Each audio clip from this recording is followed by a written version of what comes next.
Good afternoon, as well as good evening, good morning to all of you joining us virtually, both locally and across the globe. On behalf of Sabine Ekman, the director of the Mildred Kemper Art Museum, we want to thank you for taking time out of your Saturday on this beautiful St. Louis early fall day or evening if joining in from Europe or Africa, or even early Sunday morning if you're joining in from Asia or beyond. My name is Derek Hefferlin. I'm an associate professor here at Washington University Sandbach School of Design and Visual Arts and the chair of the Landscape Architecture and Urban Design programs. I have the distinct honor of introducing today's speaker, Mr. Walter Hood. But before I do that, I want to give a little background on the sponsorship for what I promise will be an engaging and thought-provoking conversation. To truly reflect the collaborative and cross-disciplinary nature of Walter's work, it took a truly collaborative and cross-disciplinary way to co-sponsor between the Mildred Kemper Art Museum, Washington University's Office of the Executive Vice Chancellor for Civic Affairs and Strategic Planning, the Master of Landscape Architecture program, and the Graduate School of Architecture and Urban Design lecture series Harris Armstrong Fund. The latter fund established in 1976 by Louise Armstrong in honor of her late husband, Harris Armstrong, a prominent mid-century modernist architect in St. Louis. That's certainly a mouthful of sponsors. And more specifically, Walter's talk is part of our museum's In Conversation series of online talks with artists, art historians, and scholars exploring the intersections of art, history, and contemporary life. In this webinar format today, we do invite you to pose your own questions and insights at any time during this lively discussion from wherever you are. After Walter's talk, Sabine Ekman will moderate a Q&A responding to your thoughts. So, to Walter Hood. He really does not need a formal introduction because he really is already world-renowned. And I think many would agree with me that he is one of the most important prominent designers in the world, with his cultural practice working across the intersections of art, fabrication, design, landscape, research, and urbanism. He is the creative director and founder of Hood Design Studio in Oakland, California, and he's the David K. Koo Chair and Professor of Landscape Architecture and Environmental Planning at the University of California, Berkeley.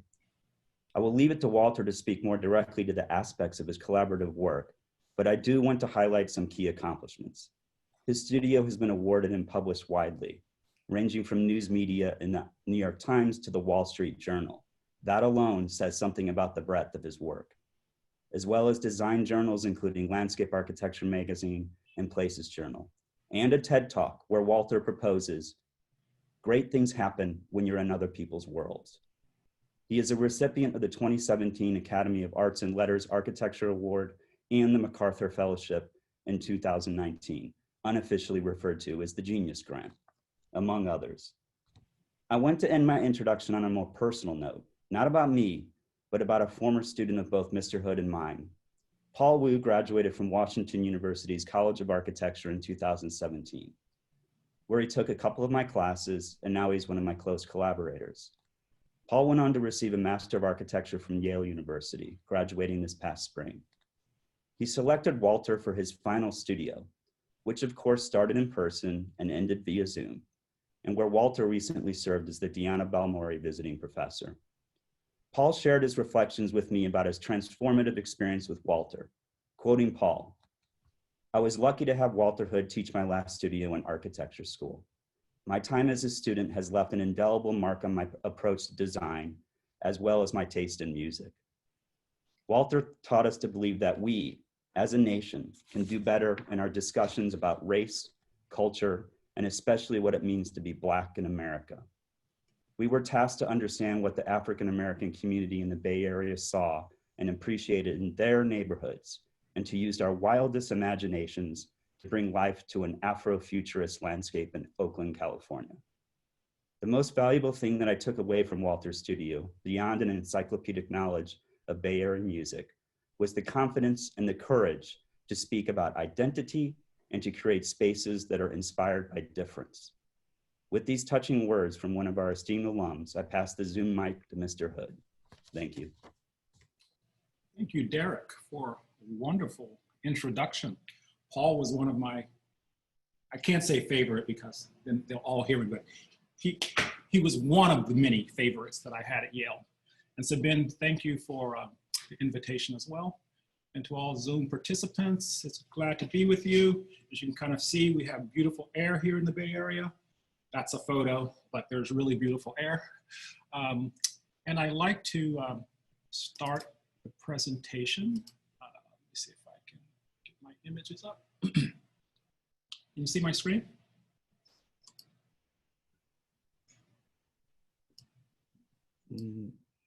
No, we cannot. You can't? Oh, let's see. Okay, share again. Let me try one more time.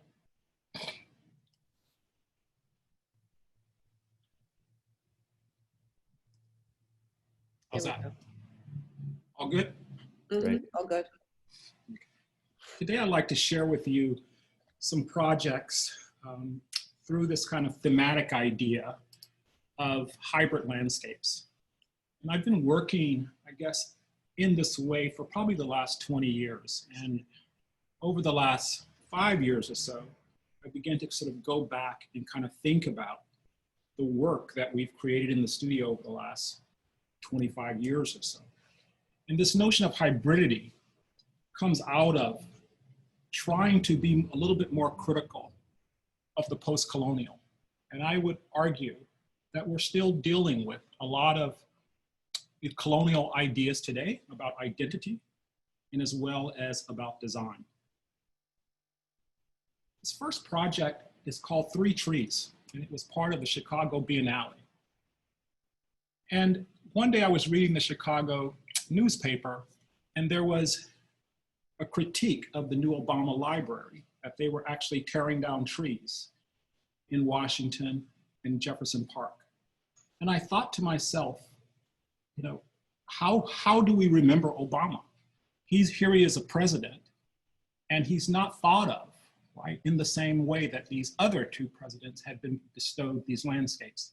And so this, in a way, was a little critique. And so through cut trees, we built 3 identical trees and put them in a courtyard. And again, this notion of memory, but also critique, and how do we begin to identify one another over time. In a heterogeneous society, I think particularly in a post-colonial world, diversity has not allowed us to actually see each other. And so maybe this idea of difference is more profound. And to begin able to sort of see the difference, then we can recognize and associate that. Here in West Oakland, like a lot of other neighborhoods, urban renewal has changed a lot of spaces. And instead, again, of trying to treat the landscape in a typical way, in a non-typical space, we try to sort of reimagine what those memories and identities might be if we chose to think of them different. And this is a gateway in 7th Street in West Oakland that has the Black heroes, Malcolm X, Maya Angelou, and Martin Luther King, Barack Obama, and a local blues saloon keeper. And this idea, again, of difference, of beginning to reimagine our world and these different identities and not sort of sway away from trying to be more speculative, to think about what these futures might be. And in our studio, we talk a lot about how do we get ourselves out of the way to see the future? And through this kind of imagination, maybe we can make spaces that have a kind of a strangeness to them, right? A strangeness because they're not kind of built on the traditional and they're asking other questions. So here in a landscape that was completely erased through infrastructure, can landscape actually scale up and somehow reduce that infrastructure and actually make the everyday and mundane more powerful? In the last couple of years, we've been working in North Carolina, in Winston-Salem. I'm from North Carolina, I'm from Charlotte. And the story of Peter Oliver was never a story I had understood. Winston and Salem were 2 different places. The Moravians lived in the south, and Winston was in the north. Winston sort of claim to fame is tobacco, cigarettes, capitalism, where the Moravians was much more religion, and they were tied to a kind of a vernacular history. One history that was lost here, though, was this history of Peter Oliver. And through my kind of mythology of thinking of Peter Oliver, here was a slave who came to Moravians, and he saw that they had more compassion. And so he was able to get them to purchase him. And so through that purchase, he was then able to gain his freedom. And then he became an artisan. And this story has been lost. And what you're looking at, this map here shows his holdings. He had a wife, but he lived amongst the Moravians and he became a ceramicist. And this story has just been uncovered. And we've been working in Winston-Salem now to begin to celebrate this story. And to do that, we're creating a court. It's called Peter Oliver Court. And you'll arrive crossing a bridge at this place where you'll see black hands making. And as we started to develop this, his ancestors, we became aware of, Chris Paul, the NBA player, his ancestors are part of this long legacy and they still live in Winston. And so as part of that, this new court is an homage to Peter Oliver, again, a slave who bought his freedom, who then became an artist. And again, the landscape will be imbued through a kind of a craft that's not seen in the local landscape, but that's constructed through this narrative. And the narrative comes out of this landscape, a landscape of Cain, a landscape of artisans, sort of creating a different way to see themselves in a landscape.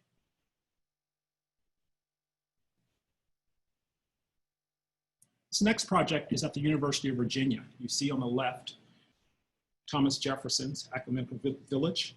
And on the right, you see an image of a landscape that's south of that. And this area was called Canada. And we think it was called Canada because this is where free blacks were able to settle. And one in particular was able to purchase land here and actually build a house, Kitty Foster. And we believe Kitty Foster was a seamstress and a laundress for the Bois at UVA. And as they were moving the campus to the south, they actually found the homestead along with internment.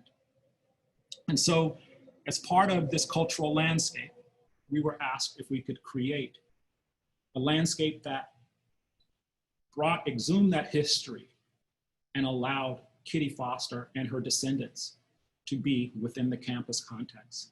And so we came up with this idea of a shadow catcher. It's a mythical piece, but the idea that between heaven and earth, spirits are allowed to sort of flow through. And this is this idea of flash of the spirit. And so when the sun is out, there's a shadow that casts across the ground. And it's imbued with a reflective upper piece. And so literally daily, as the sun comes out, as the shadow casts, the shadow moves around and this portal is visible. And these ideas of thinking about meaning and thinking about history through mythology and lore allow us to arrive at new positions of putting people in a landscape and offering them different ways of seeing each other, and more particularly seeing other as cast in the US landscape. And as part of the internment, through research of the local country, we were able to sort of understand that historic cemeteries and wooden coffins actually create this kind of sculptural ground. And through that, we were able to, again, talk about the people and the animals that were interned, but in a prophetic way. In Nashville, the civil rights movement was a very powerful moment for the city. Again, I'm from North Carolina, went to school in Greensboro, and I thought Greensboro had the first sit-in. But unbeknownst to me, one of the first actually happened here in Nashville with Diane Nash and others, where they basically performed sit-ins at Woolworth's and basically allowed the mayor to proclaim integration. And so on a small site next to City Hall, we constructed what we call witness walls. And witness walls takes photographs that were actually taken by the local newspapers and never published, and tries to tell this story of these brave, brave women and men taking their kids to school, but in the context of desegregation, still having this amazing courage to actually keep going, keep marching. And even in light, here the police officer is actually posing for the camera. Even in light of this, people were still able to continue the struggle. And so etched in concrete with retarder, we try to reinvent and reimagine these stories of these heroic women and kids, and to give a touchstone to a site that can begin again to tell a different narrative of everyday people doing amazing things. And on the other side of the wall, real photos of real people who reimagine themselves in this world. And on the way of making this project, we had a chance to work with a lot of the civil rights veterans. And it was pretty powerful in that they didn't want the typical pictures on the wall, that they wanted people to kind of see the ordinary. And on opening day, as we were out, Freddie here on the right came up to me, and he had seen different presentations, and he told me, "Walter, that's me." And his cousin, I think, in the left said, "That's my brother." And he described to me, they were just walking down the street one day when these cops accosted them and took them away. This next project is at Princeton University. It's called Double Sights, which is taken from one of W.E.B. Du Bois's writings. And Double Sights is a play on this idea of double consciousness, the veil, but also this notion of projecting. We were asked to participate in a competition at Princeton where the students wanted Woodrow Wilson's name to come off the school. And this is in the context of the last 3 years or so. And so we won the competition, and this is what happened opening day. And opening day occurred last fall. And I think this was African-American homecoming, and people wanted Woodrow Wilson's name off the wall. The competition was to create a marker, and a marker that told the story or put Woodrow Wilson in a contemporary context. And so what we decided to do was to think about Wilson through this lens of the other, and to begin to think that maybe there is a different way that we can begin to organize a critique of some of the things that Wilson's set back for African Americans and other minorities. Located on the site, we have the Cornell Rothschild trees, and we have the Fountain of Freedom. And the basic idea that we had for the project was to create these two vertical elements, one black and one white, and to have the black one remain erect and the white one to rest on the black. And through this binary, what we're trying to sort of talk about is how the other in America supports the normative. And through his writings, we wanted to etch these two poles and not edit the writings, but to create a conversation. A conversation in the beginning we had through video, and it was going to be live broadcast. But when the university didn't want to deal with the technology, we decided then that we would actually have his detractors be on the other side. And so now his detractors, his contemporaries, basically are pushing him to do the right thing. And as we know, in many cases, he didn't. We set these up as far as policy, government, foreign policy, women's suffrage, race, civil liberties. And again, almost like a cartouche, feel the text on the outside. On the inside is reflective stainless, with his detractors on one side and their words. Here it is on opening day. You can kind of see the reflective character of the inside. And it's as if we open Wilson up, right, to give him a consciousness, to allow you to see what the critique was of the day. And as you stand there, you're reflected in those quotes. His words are barely legible. You have to get up really close, and then you start to find those little nuggets that really reveal the man who he really was.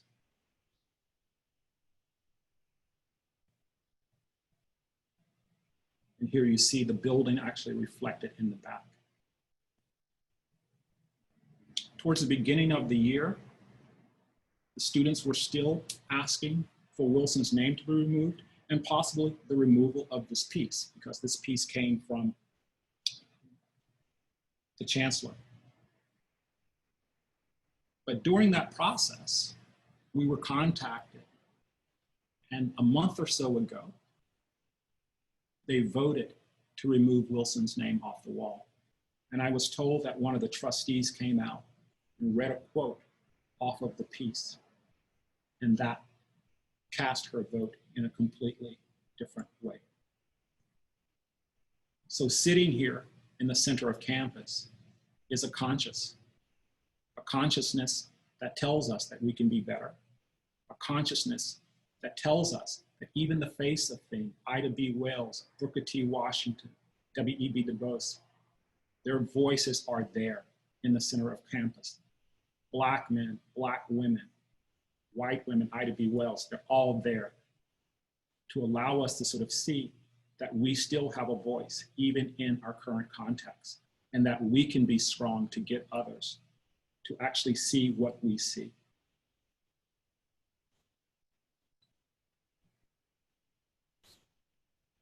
How long must women wait for liberty, Mr. President? What will you do for women's suffrage?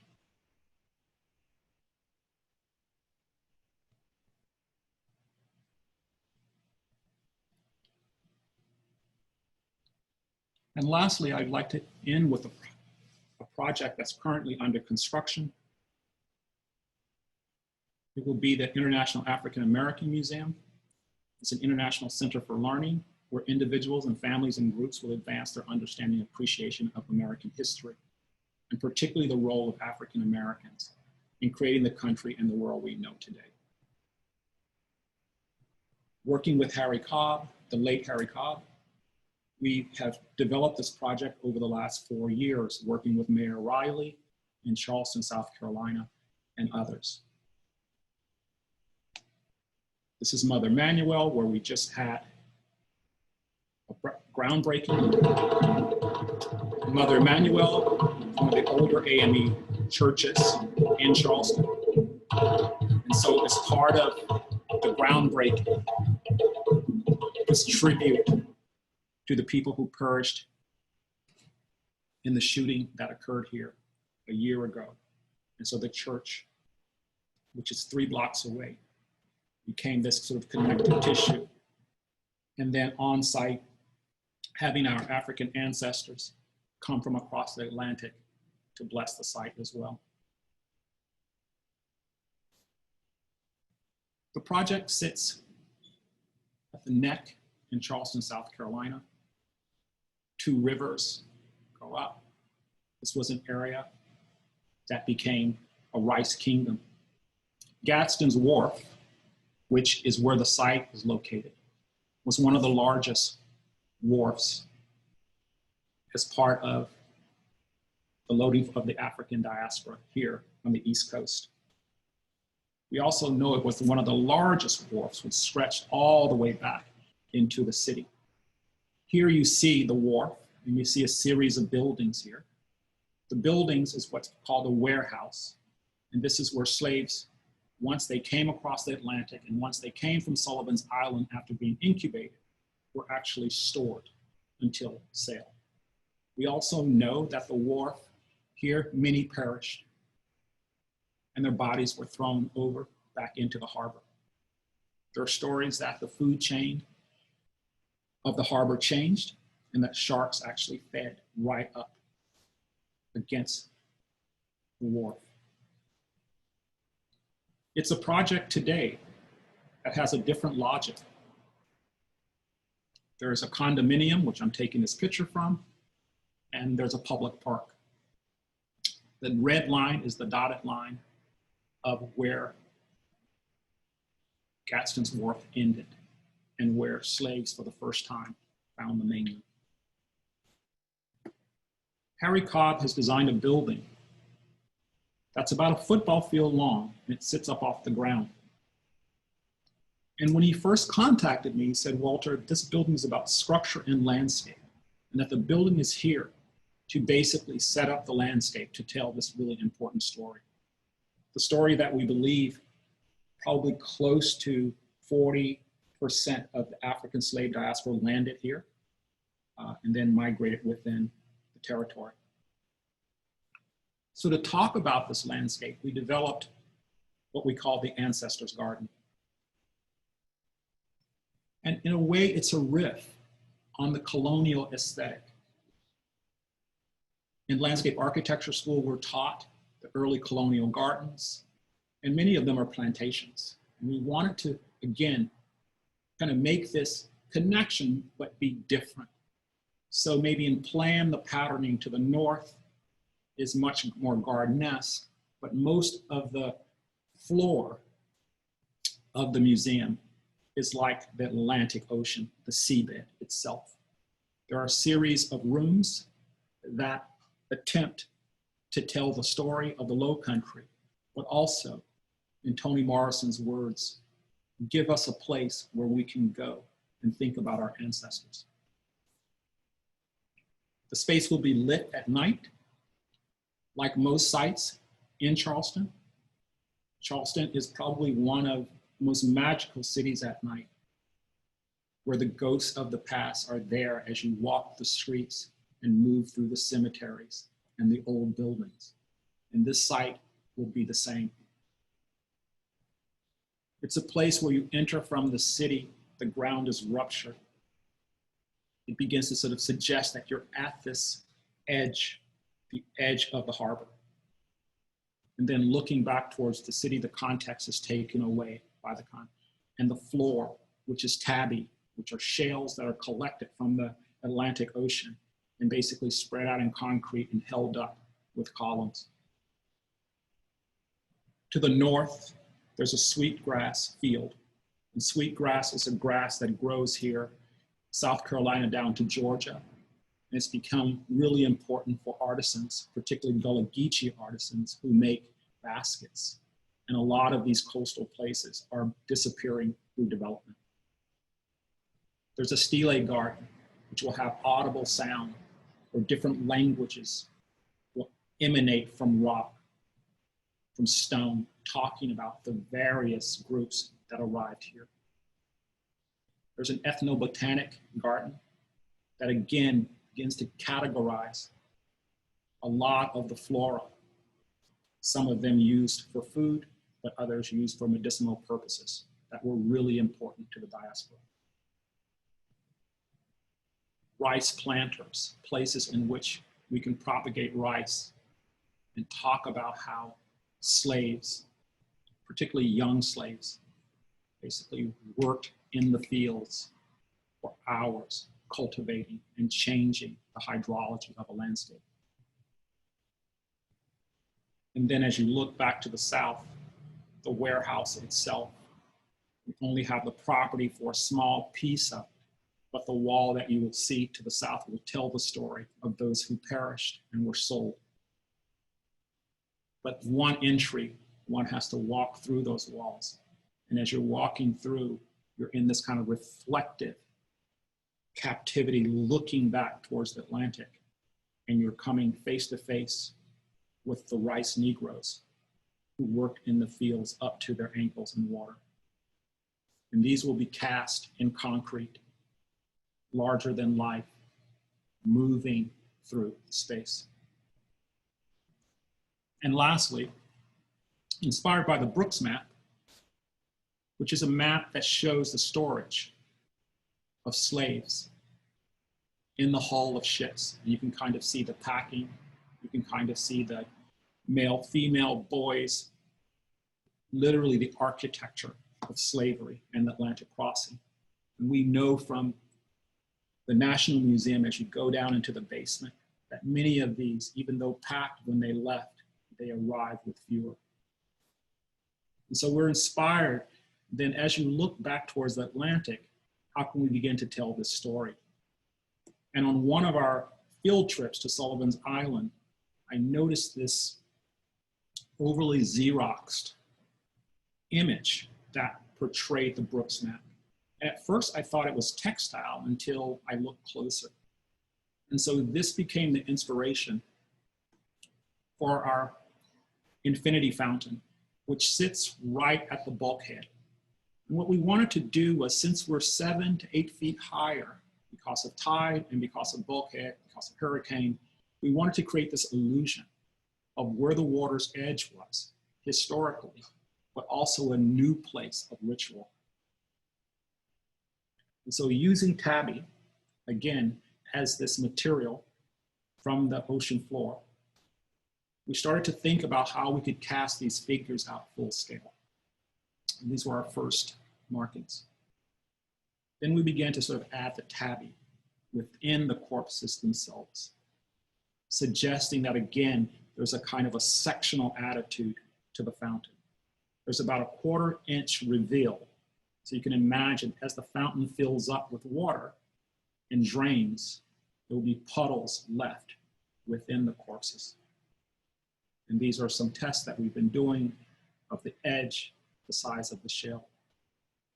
But we see this as this kind of field of bodies as you're looking back toward the harbor. That will always remind us of the souls that were lost. And along that edge, a stainless steel reflective piece, again, relating back to the point I made earlier, the flash of the spirit, right? This notion of light, and light being a powerful source of renewal. And then looking back out to the harbor when the fountain is full and when the fountain is empty. And that play between those two bring back the memory of our ancestors. Thank you.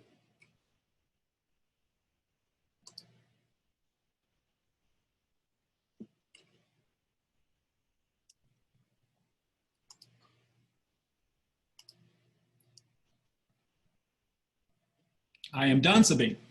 Yes, I had to come online again. Thank you so very much for your wonderful lecture.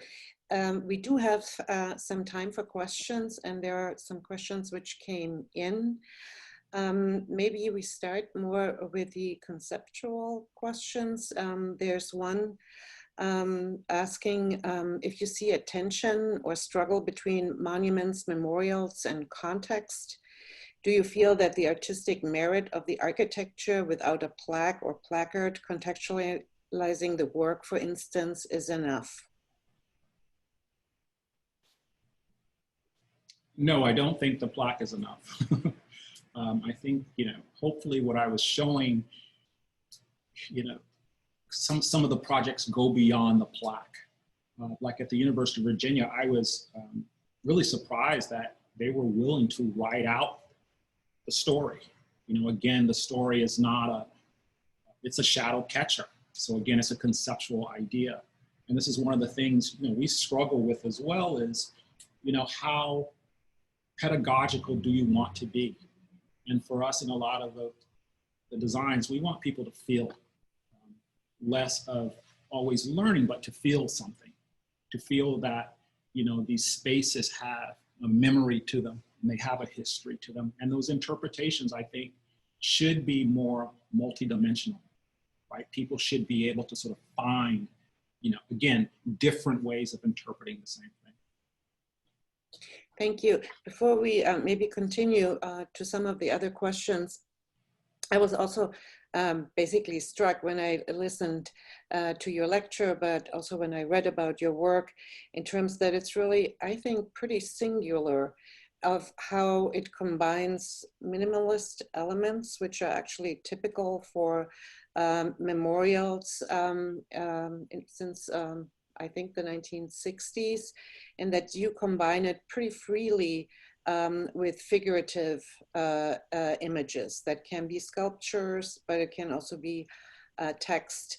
But then you also play with different degrees of visibility, specifically if you employ historical documents. So it's a very complicated net of artistic choices you make, and at the same time you also act as a historian. So I was just wondering if you could comment a little bit on your process of really creating this very singular aesthetic, which at the same time is based on an aesthetic of difference. So it couldn't be more complicated. No, that's a good question, because, you know, while in architecture school and also studying landscape architecture, I accepted that I was a modernist and that figuration was bad, you know, and that, you know, you didn't need to bring those things in, right? That just through the work, people are present, and, you know, making the work, you soon find out it's not, right? That it's kind of void. And more as we had opportunities to work in different ways, and particularly in art school, there was much more of a challenge to say, well, you know, spaces are not neutral. I mean, you know, I can make this piece, but they're not neutral. And so in this sort of post-structuralist idea that you can then look at spaces and find things. And I started then seeing different things in design that had an impact on me that I hadn't become aware of, right? Like even in landscape architecture history, I just wrote this, I'm writing, and I did a diagram, and all of these wonderful inventions of the 20th century, if I do a parallel column of where my ancestors was and where I was, we were never part of that context. And so in a way, one has to then push back at it, right? And find, you know, a way to be included. So it gets messy, but right now in my career, you know, everything is, you know, everything is possible. And, you know, when I was younger, I was like, oh, you can't do this, you have to work this way. And now if I need to be figurative, I'm figurative. You know, I don't have a problem with that. And I think it does come with, you know, time and making work. Right, and also just confidence in the own work, I think. There's another question in relation to that, and someone asked how your historical research process looks like, so that feeds very much into the discussion. Yeah, well, I'm an academic, so it's like, you know, I've always found history to be a powerful source. It probably didn't hit me until I spent a year in Rome at the American Academy, and I was around a lot of historians, not just landscape and architecture historians, but historians of art, of, you know, archaeology, just people who look back, and they would always say things like, we, you know, we know this, we know that, and I always felt like, so that's a kind of this notion that history is something all of us can be a part of.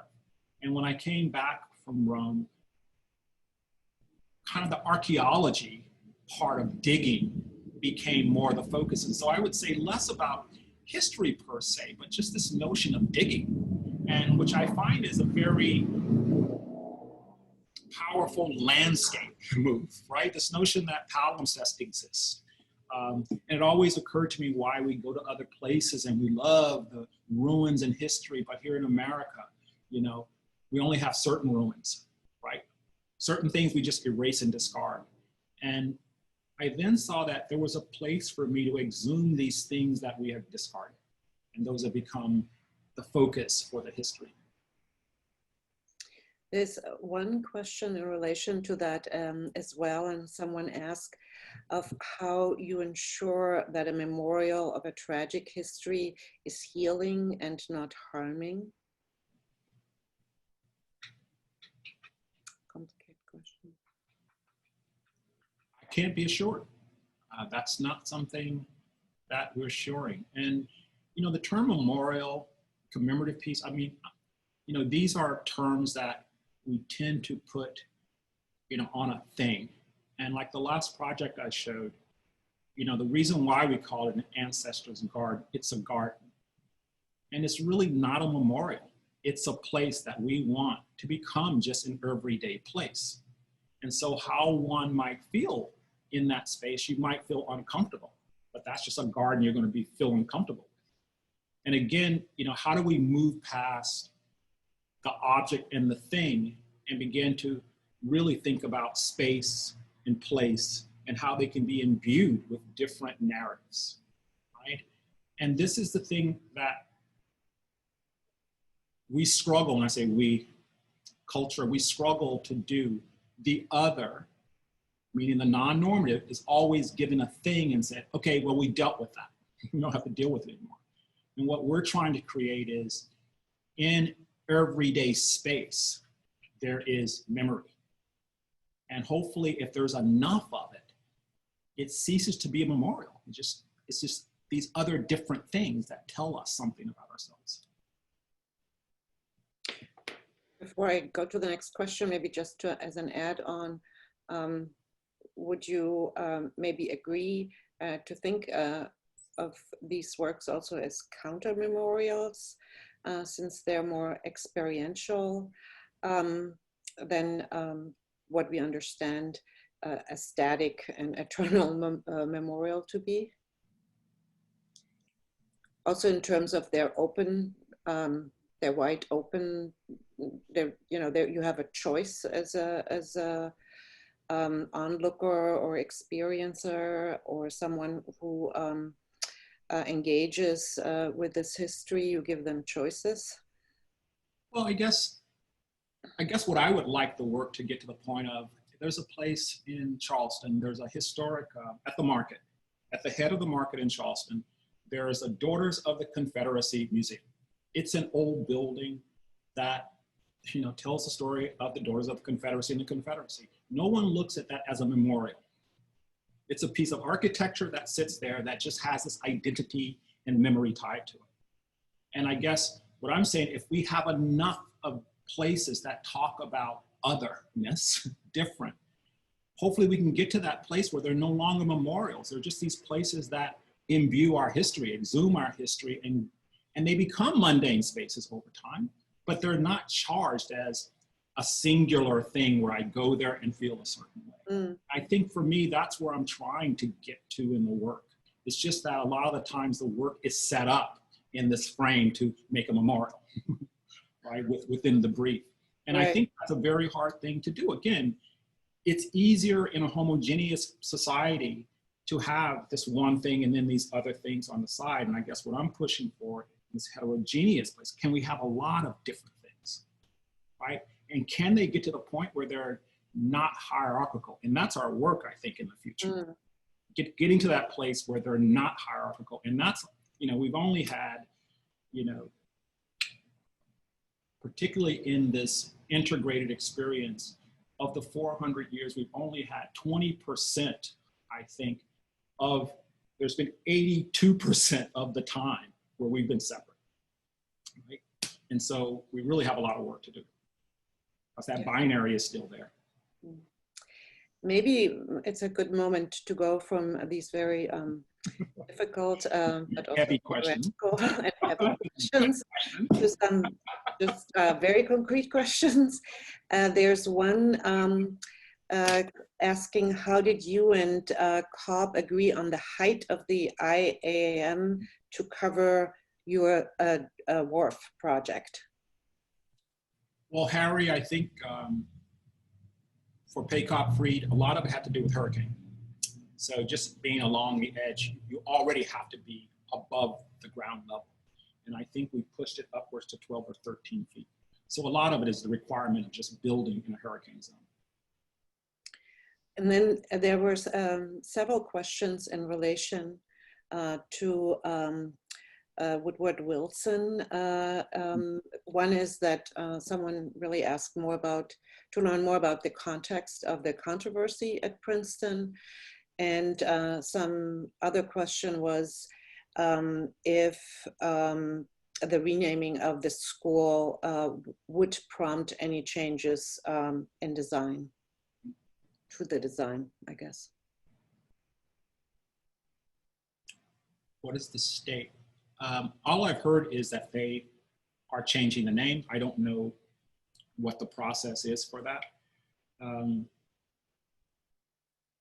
Let me go back, last fall when we inaugurated the piece, and then when the George Floyd moment happened this year,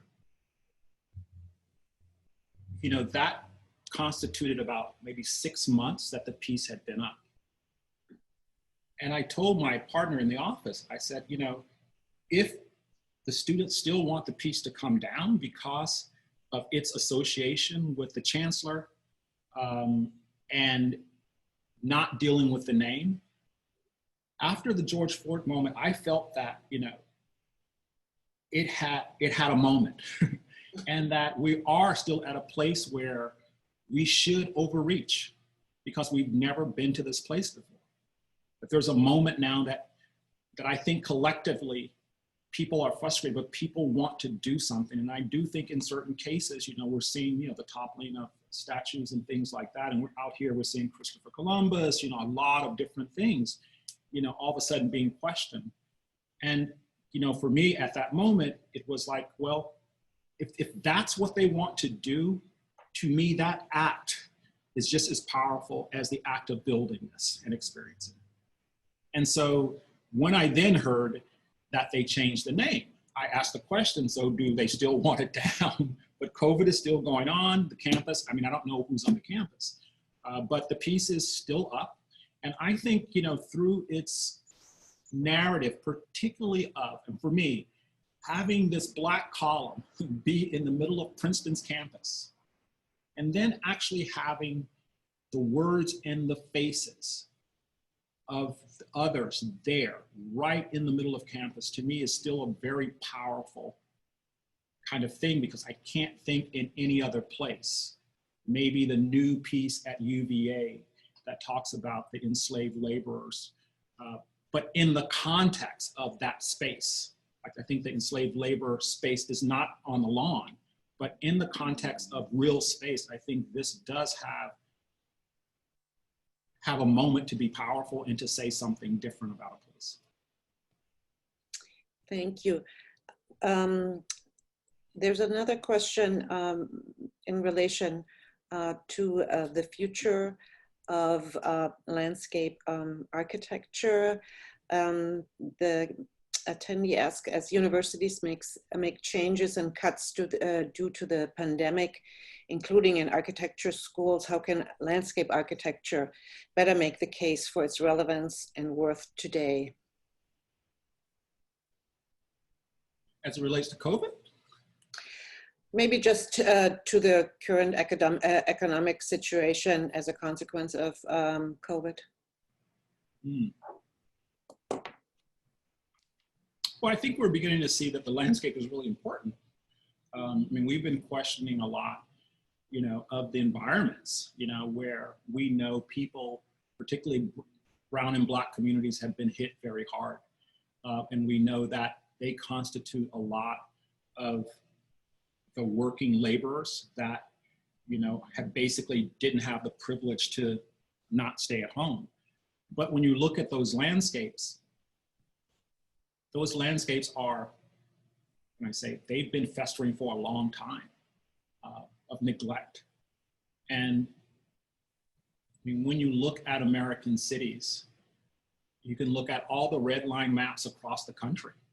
Those places are the places that are hit the hardest. And the red line maps are those places in which, you know, brown and black people were sort of not allowed to sort of move to, but those areas that were demarcated after the war that basically has still lasted, still don't have the kind of investment. And I think for us, we should be advocating for these larger plans, just like urban renewal changed those landscapes. We have to act at that scale. I mean, you know, post-civil rights, urban renewal, or even pre-civil rights, urban renewal changed a lot of these landscapes. And these landscapes were those red line landscapes. and they were renewed, and they were not renewed in the way that normative landscapes were renewed. I mean, they were renewed with a lot of public housing, a lot of reform parks and things like that. And they were never really integrated into the rest of society. So I think our challenge right now is, you know, to look at these places in which we've neglected for about 50 or 60 years. That's a very strong answer. So everybody in landscape architecture, they're big tasks. Maybe one more biographical question. Somebody's asking, Linda Samuels, whom you might know. Great to see you again, Walter. I'm hoping you can talk a bit about being grounded in Oakland, a historically Black city that has gone through its own gentrification process and greatly changed over the last decade or two. How does your design firm and your work as an academic designer deal with these competing forces, specifically in your local work, but also in your position as a prominent design firm? That's a really good question. I remember back when, it's probably 15 years ago, maybe 10 years ago, Rick Lowe from Project Row House, which is a good friend of mine, came to my studio and we were talking and we were walking around the neighborhood. And my studio now has been in Oakland 25, close to 30 years actually. That's when I started, yeah. And he asked me how much the change has come. And I said, you know, it's taken about 25 years. And so he's like, well, that's not bad. I mean, so we talked about change, just change, where, you know, in some places there is this quick shift of change, but people look like the last decade is the transformation of Oakland, but it's actually been more like 25, 30 years. We forget that, you know, in the 90s, we had this thing called the dot-com boom, right? And this was when tech was first taking off. And that was the first hint of change to the Bay Area. And that's probably caused the most change over the last 25 years, is that as housing shortages got harder and harder in the South Bay and in San Francisco, Oakland then became the place. On the other hand, seeing the change now and having been here and, how can I say, engulf myself in the kind of collective cultural history, one of the things we're trying to do now is how can we think of our future in a different way? And the student that was mentioned at the beginning of the lecture, Paul, took my studio course where we looked at West Oakland last semester. And we did it through speculative futures. And I guess where I am in my thinking is right now, it's really hard for us to imagine a different world for brown and Black people. We just don't have the ability to do it. Why? It's because of this idea of this double semiotic, that for a long time, we've been looked upon in these typical landscapes, and it's really hard to see people not in that landscape. And it's like little anecdotes pop up. It's like the guy in Central Park, you know, taking pictures, and the woman all of a sudden seeing him. And again, the backdrop is Central Park. And so this notion of, again, seeing people of color in nature in a certain way, or seeing them in a space that you normally don't see them, that's been the biggest issue. And so how do we dream again? And we have to literally think differently. We have to be inspired differently. And it's really, really hard. We just started a project on a housing project here. And we're in a meeting and everybody's saying, yeah, we're doing low cost housing, low income. And it's this whole prefix. It's like, why do we keep saying low income, low cost? If you keep saying that, you're gonna make it low income and low cost. And so we have to begin to change the way, again, we see each other and the way we see our backdrops. And as long as we keep those semiotics the same, we'll never move out of these spots. And so we're, in a way, we're stuck to a certain degree, and we have to kind of break out of that and try to reimagine things differently. And I'm just struck, you know, at certain cases, it's like the 20th century, we produced housing, you know? I mean, housing was this thing that you could do. I mean, there was this excitement over housing. And now we're looking at shipping containers, you know? And so there's been this, it's like, when did housing become such a bad thing of trying to think about how people should live? When did that become a thing that's not acceptable for one group of people? And it's somehow now there's not even any controversy around, you know, building houses. But our history of our country, you can kind of see there were worker housing, just smaller, but they were houses. And of course, they might have been in a different place, but they were houses. They had a roof, they had a door, they had a porch, you know? And so again, it's how we project on the other. And that's the hard part to change. And we try to do that in studio. Right now, I'm doing a post-colonial studio, getting students to kind of see that the detritus of colonialism is still existing within our imperial landscapes. Mare Island here in the Bay Area was a place where we built submarines, but it's also across from Vallejo. And so there's a way that we can go in then and see the causalities of, right, these semiotics, these ways in which we can only see groups of people in different backgrounds. Sorry for the long answer. Thank you so much. There is a question which maybe in part you already answered, but it's very direct. And the question is, what are some of your educational strategies for producing post-colonial architects and landscape designers? So that connects sort of nicely to also the practical issues in the field you just discussed.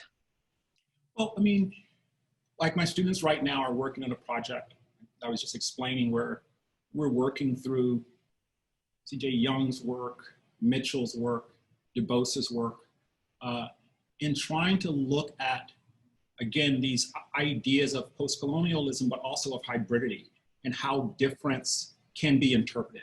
And so a lot of the projects now that we're trying to get the students to see is how these logics play out. And what I mean by that is there's always something there, right, in this country. Like if I go out in the landscape, there's something there. Someone was here before the Spaniards came, and they changed the landscape in a different way. And I can choose to see that or not see that. And in most cases, we don't see it. We change the logic of the land. And so we shape it in a different way. But that other logic is always there, right, to a certain degree, if you want it. And so getting the students to kind of see that's kind of the breaking, where that actually happens, and to be critical of the break, because when the break happens, you can actually do something different, right? You can begin to interpret that in a different way. And I think in landscape, that's fodder. I think that's the place where we can begin to say, well, what if we move off in this direction? And then we're just, you know, making landscape and trying to be critical of how people, who's been left out of certain landscapes and who've actually allowed in. And I just think it's a really wonderful place to kind of tease at culture. It's not social factors, it's culture. And this is the big shift, you know, in our program. Like Berkeley was known for social factors for a long time, and social factors produce metrics. It never had a way to look at race. It never had a way to look at class and all of those issues. Race is much more sticky.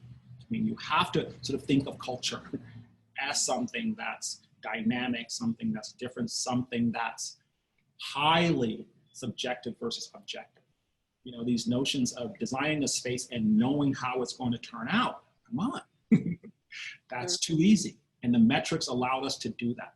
It allowed us to keep certain people out of those spaces because we wanted to maintain them a certain way. And that goes back to the history and founding of the country to a certain degree. Yeah, very difficult. Maybe one last question also in relation to where we are here. One of our faculty members also thanks you for this wonderful lecture and asked if you could talk about the differences, similarities as a practitioner working on projects that need to tell difficult stories or foster new conceptualizations of space in wealthy spaces like universities versus in underserved communities like in Opa-locka.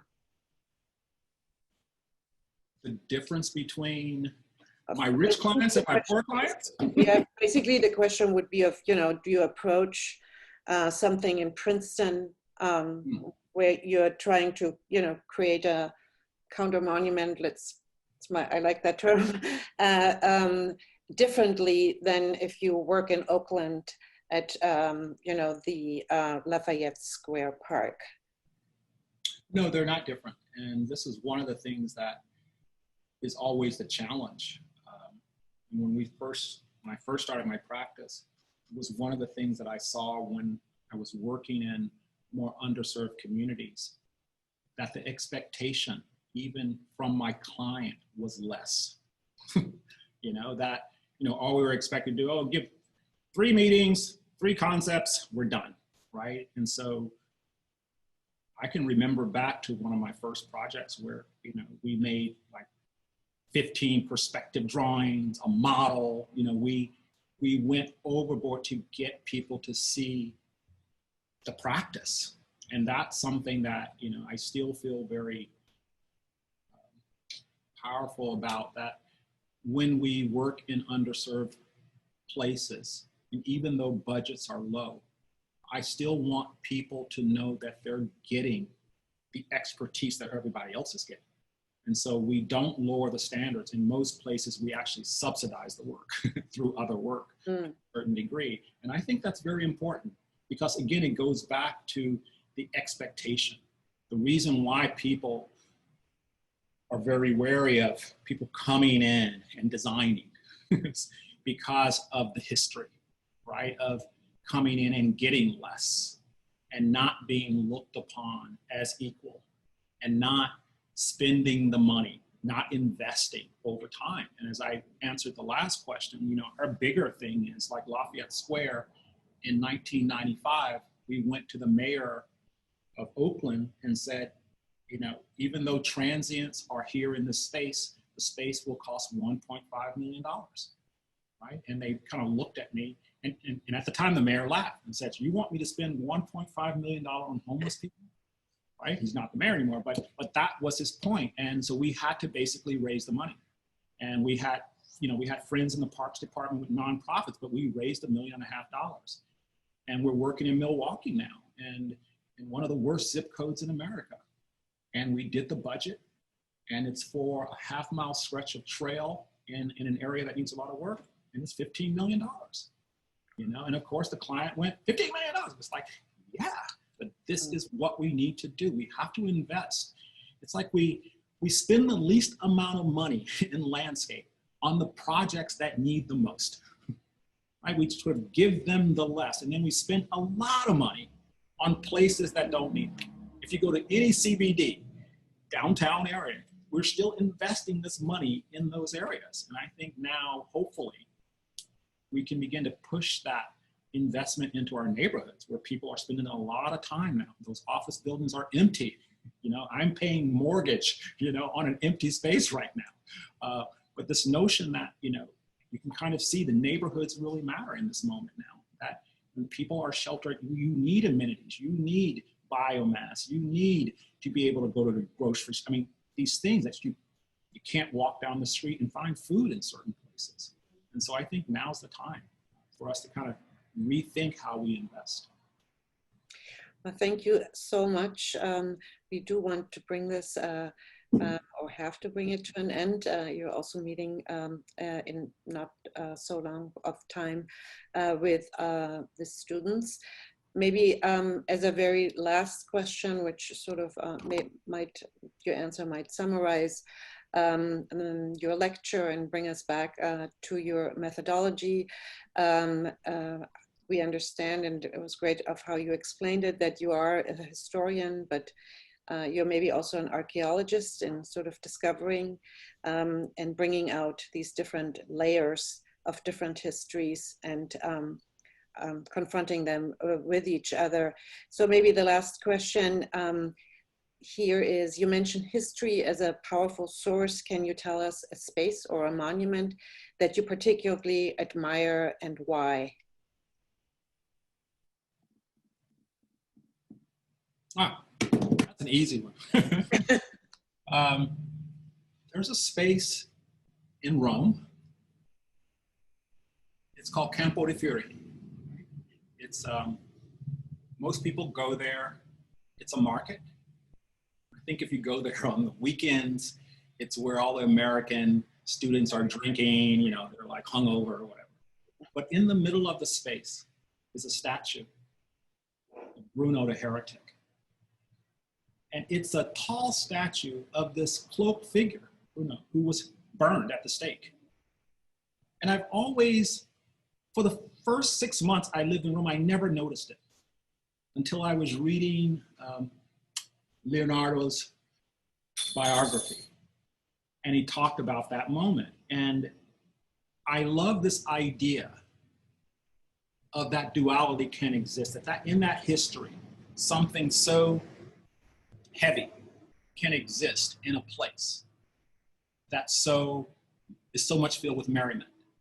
And it's those two things together, to me, that embody culture, right? And past and memory. It's like you can't shirk away from it. It happened, right? You want to like not remember certain things. But again, when you begin to construct a history, all of those things begin to tell you your true identity. And I think that's a very healthy way and environment that I want to live in, you know, where things are kind of unedited to a certain degree. And we're able to kind of move through without creating these binaries, without creating these sort of different sides. And that's a kind of an optimism that I would like to see, you know, and I sort of talked about, you know, having that kind of difference all around us. But to be able to sort of live in a world where difference is accepted and we don't have this way of marginalizing things that we don't understand and that people that don't look like me. Thank you so much, Walter. That was a wonderful lecture. Thank you also for attending so in depth to all the questions. I want to thank you for the Sam Fox School. I know Derek Herferlein is very appreciative of what you did and that you really agreed to this lecture on such a short notice. Thank you in the name of the Mildred Lane Kemper Art Museum. I think my biggest wish would that there is some future collaboration in, I don't know, the skies maybe? Thank you, Walter. Thanks so much. Thank you guys so much.